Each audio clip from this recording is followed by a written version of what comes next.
Bonjour chers frères et sœurs, comment allez-vous? Soyez le bienvenu à cette prière du matin et nous allons confier notre semaine à la Vierge Marie en lui demandant d'être avec nous, de nous accompagner pendant toute cette semaine. Au nom du Père, du Fils et du Saint-Esprit. Amen. Je vous salue Marie, pleine de grâce, le Seigneur est avec vous. Vous êtes bénie entre toutes les femmes, et Jésus, le fruit de vos entrailles, est béni. Sainte Marie, Mère de Dieu, priez pour nous pauvres pécheurs, maintenant et à l'heure de notre mort. Amen. Notre-Dame de Fatima, priez pour nous. Nous allons méditer l'évangile de Marc, chapitre 10, versets 28 au 31. L'évangile de Saint Marc, 10, 28, 31.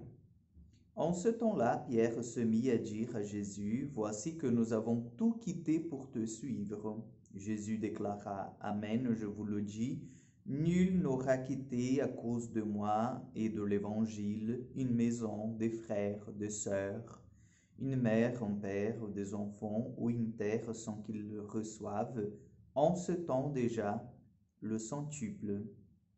Maison, frères, sœurs, mères, enfants, et terre, avec des persécutions.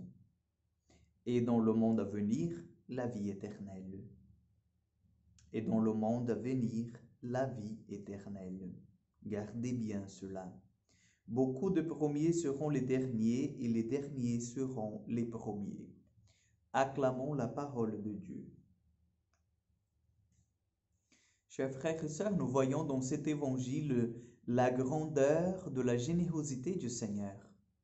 Comment le Seigneur, dans sa toute-puissance, il vient nous combler de sa grâce, nous combler de sa joie, nous combler de sa protection, comme il vient s'occuper de chacun de nous. Je pense que l'évangile d'aujourd'hui nous apprend justement à faire confiance à l'action du Seigneur dans notre vie. Nous qui avons peur de tout quitter parce que, voilà, nous avons mis notre sécurité dans nos biens matériels, dans nos amitiés, dans les personnes qui nous entourent, mais qui ne sont pas forcément des personnes de Dieu, mais qui sont là avec nous, à côté de nous, mais qui parfois nous dévient du chemin du Seigneur.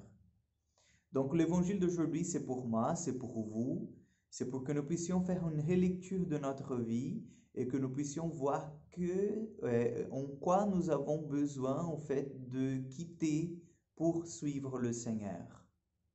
Parce que lorsqu'on entend cet évangile, on a tendance toujours de penser donc à la vie religieuse, donc on laisse le papa, la maman, la possibilité de se marier et hop, on se met à la suite du Christ.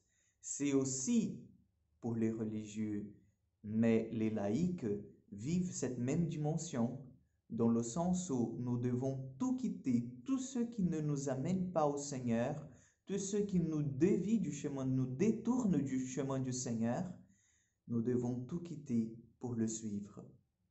Et la promesse de Jésus, elle est claire. Nous allons recevoir le centuple encore dans cette vie. Un petit témoignage, dès que j'ai tout quitté pour suivre le Christ, rien n'a jamais me manqué jusqu'aujourd'hui. Donc, j'ai toujours eu des choses à manger sur la table. Je dis souvent aux gens, je n'ai pas toujours mangé ce que j'ai voulu, mais j'ai toujours mangé. Donc, le Seigneur a toujours s'occupé de moi. Le Seigneur a toujours mis des personnes dans ma vie pour me soutenir dans le chemin de foi, pour être avec moi, pour prier pour moi. Voilà. Donc, pour dire que même si nous avons tout quitté, le Seigneur, il met toujours dans nos chemins des personnes et lui-même vient nous consoler, nous donner la force d'avancer, être avec nous. Donc, n'ayons pas peur de tout quitter pour suivre le Christ. N'ayons pas peur de faire un examen de conscience et de voir que s'il y a des choses dans notre vie qui ne nous mènent pas au Seigneur, ben quittons-les. Quittons-les et laissons que Dieu vienne faire son œuvre en nous.